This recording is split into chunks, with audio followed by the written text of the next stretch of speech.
जय बाबा के मित्रों मैं हनुमान पुत्र आपका अपने YouTube चैनल में स्वागत करता हूं। देखिए मित्रों, एक सब्सक्राइबर ने मेरे एक प्रश्न पूछा है।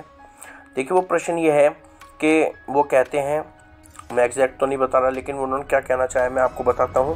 वो बोल रहे हैं कि उनके दीपक में फूल बन रहा है, कुल देवी के दीपक लगाते हैं उसमें भी फूल बन रहा है, कुल देवता का दीपक लगाते हैं उसमें भी फूल बन रहा है, और इष्ट देव का जो दीपक लगाते हैं उसमें भी फूल बन रहा है, लेकिन उनके ऊपर कृपा नहीं आ रही है। पूजा पाठ करते हैं, कोई भी कार्य उनका नहीं बन रहा है, भगवान उनकी तरफ दृष्टि नहीं कर रहे हैं।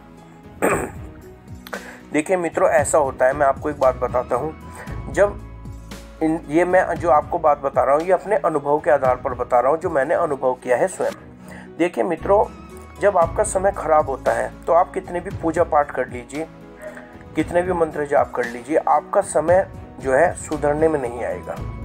आप ये कहेंगे मैं सब कार्य कर रहा हूँ, सब अच्छा हो रहा है, दीपक में फूल भी, दीपक के फूल के माध्यम से जो है देवता आपको बताते हैं कि वो प्रसन्न है और उन्हें किसी प्रकार की कोई दिक्कत नहीं है आपसे, वो प्रसन्न है, उनकी कृपा भी प्राप्त हो रही है, परंतु फिर भी आपके कार्य नहीं होंगे, आप बहुत परेशान होंगे। इसमें जो सबसे बड़ा रोल होता है वो आपके समय का होता है, कि आपकी जो घड़ी चल रही है, जो समय चल रहा है इस वक्त, वो खराब चल रहा है। देखिए मित्रों, जब समय खराब चलता है तो आप कितनी भी पूजा पाठ कर लीजिए, आपको ऐसा लगेगा कि भगवान ने हमारे लिए अपने कान बंद कर लिए हैं। ऐसा हमने खुद भी अनुभव किया है। हम बहुत मंदिर जाते थे, बहुत पूजा अर्चना करते थे, बहुत भोग प्रसाद लगाते थे। देखिए बड़ी बात नहीं कहूँगा मैंने दिल खोल के भोग प्रसाद भगवान को लगाए हैं, बाबा को लगाए हैं। और मित्रों, मैं मंदिर जाता था, शनिवार मंगल में तो जाता ही था, भोग प्रसाद भी लगाता था, बहुत पूजा अर्चना भी बहुत करता था मैं। लेकिन मित्रों, हमारा कार्य अटका हुआ था, वो कार्य नहीं हो रहा था। एक साल से भी ऊपर हो गया था, 2 साल हो गए थे। तो मित्रों, मैं जब भी जाता था तो मैं यही प्रार्थना करता था कि हमारा ये कार्य हो जाए, हमारा एक कार्य हो जाए। सभी देवी देवताओं के आगे, श्री रामचंद्र जी के, माँ भगवती के आगे, भोलेनाथ माँ पार्वती के आगे, समाधि वाले गुरु महाराज के आगे, और बालाजी महाराज के, प्रेतराज सरकार के, भैरव बाबा के, सबके आगे मैं यही प्रार्थना करता था। अपना वो कार्य हमारा अटका हुआ था।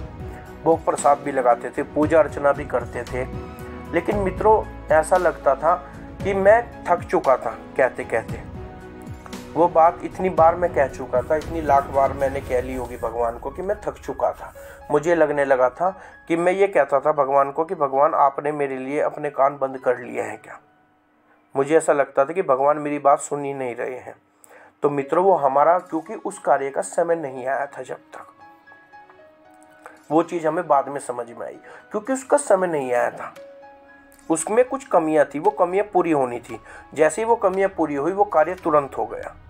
तो देखिए मित्रों, हमारा जो समय, देखिए जब बुरा समय, जो बुरी शक्तियां होती हैं वो हमारे बुरे समय आने का इंतजार करती हैं, क्योंकि जब भी उसकी चोट जो है वो और गहरी लगेगी हमें।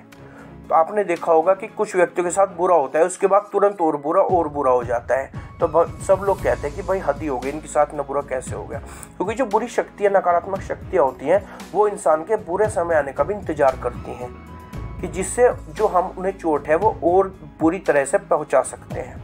जिससे वो जो है, अगर हम अच्छे समय में कोई हमारे साथ, या मान लीजिए हम धनवान हैं और हमारे छोटा मोटा कुछ नुकसान हो गया, तो हम उसकी भरपाई कर लेंगे पैसों से, कोई बात नहीं, चलो ये दूसरी है। लेकिन अगर हम गरीब व्यक्ति हैं, मान लीजिए हम उस वक्त निर्धन है बहुत, और हमारा नुकसान हो जाए, तो वो चोट हमें कितनी गहरी पहुंचेगी, हम उसकी भरपाई नहीं कर पाएंगे, हम वो चीज़ दूसरी नहीं खरीद पाएंगे।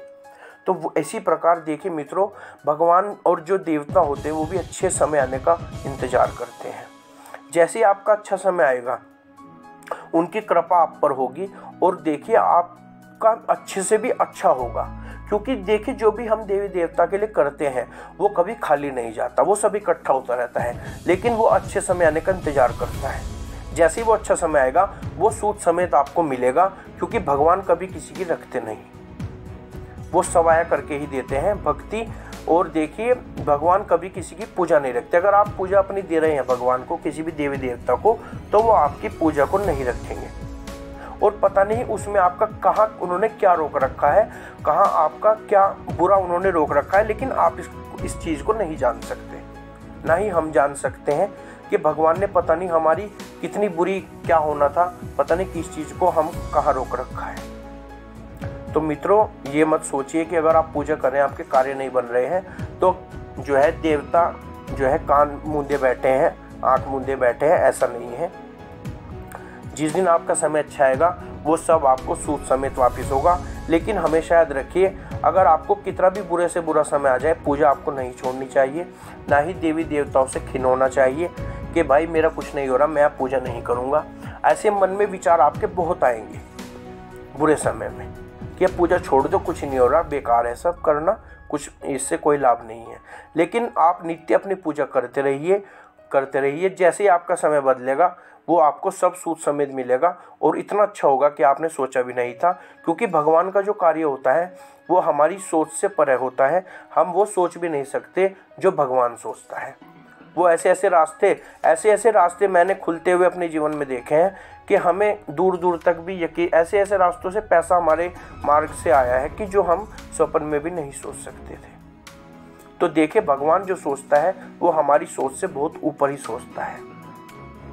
उसकी सोच हमारी सोच से बहुत ऊपर है। तो भगवान हमारे लिए अच्छा ही सोचते हैं। आप भगवान की पूजा करते रहिए, जो है मस्तक होते रहिए, उनके नीचे नाक रगड़ते रहिए। जब भी पूजा करते हैं माथा टेकिए, नाक रगड़िए भगवान के आगे कि मुझसे कोई भी त्रुटि हो गई हो तो मुझे क्षमा कीजिए। और कितना भी बुरा आपके साथ हो जाए, भगवान को कभी मत कोसिए, क्योंकि भगवान कभी किसी के साथ बुरा ही नहीं करते। ईश्वर कभी बुरा नहीं करते। ईश्वर बुरे हैं नहीं और वो किसी से के साथ कभी बुरा नहीं कर सकते। तो जो भी अगर आपके साथ कुछ होता है तो आपके भाग्य का लेख है। देखिए, आपने देखा होगा कि सुदामा जी कृष्ण भगवान के मित्र थे, परम मित्र, लेकिन उसके बावजूद उन्होंने कितना कष्ट भोगा, क्योंकि उनके भाग्य में लिखा था। उसे भगवान भी नहीं बदल पाए। लेकिन जैसे ही उनका भाग्य बदला तो भगवान ने, देखिए, उन्हें तीनों लोक देने के लिए तैयार हो गए थे भगवान कृष्ण। वो तो उनकी जो धर्मपत्नी थी उन्होंने उन्हें रोक दिया था, वरना 2 लोग तो उन्होंने उन्हें दे ही दिए थे। तो मित्रों, भगवान की कृपा पर कभी भी आप शंका मत कीजिए। भगवान जब भी देंगे आपको छप्पर फाड़ के ही देंगे। लेकिन आपका समय जैसे ही सुधरेगा तो आपका सब अच्छा ही अच्छा होगा। तो इसलिए भगवान की भक्ति करते रहिए, भगवान की पूजा करते रहिए और भगवान से कभी भी निराश मत होइए, क्योंकि वही एक ऐसा दरवाज़ा है जहाँ से कभी निराश नहीं होना चाहिए। क्योंकि भगवान के घर में देर है अंधेर नहीं, और ये चीज़ हमने अनुभव की है, देखी है, इसीलिए आधार पे हम आपको बता रहे हैं। तो मित्रों, ये जानकारी थी, आपको अच्छी लगी होगी और आपका मार्गदर्शन भी हुआ होगा। तो भगवान को जो है आप बिल्कुल पूजा में बिल्कुल भी ढिलाई मत करें, नित्य नियम से पूजा कीजिए, क्योंकि जो नियम से की हुई पूजा है वो ही फलदायी होती है। एक दिन कर ली, 2 दिन छोड़ दी, वो पूजा इतनी फलदायी नहीं होती। जितनी नियम से आप आसन जमा कर बैठेंगे निश्चित समय पर, फिर आप देखना कि आपकी पूजा क्या क्या कमाल करती है। आपको स्वयं भी यकीन नहीं आएगा कि मेरे साथ क्या हो रहा है। तो इतना चमत्कार होता है। तो मित्रों, आप नित्य पूजा कीजिए, भगवान के भजन कीर्तन कीजिए, आपको जरूर लाभ होगा। तो मित्रों, ये जानकारी थी, मुझे लगा आपको अच्छी लगी होगी। इसी प्रकार की और जानकारी लेकर मिलते हैं अगली वीडियो में। तब तक श्री बालाजी महाराज आपके सभी कार्य सिद्ध करें, आपकी सभी मनोकामनाओं को पूर्ण करें। जय बाबा की।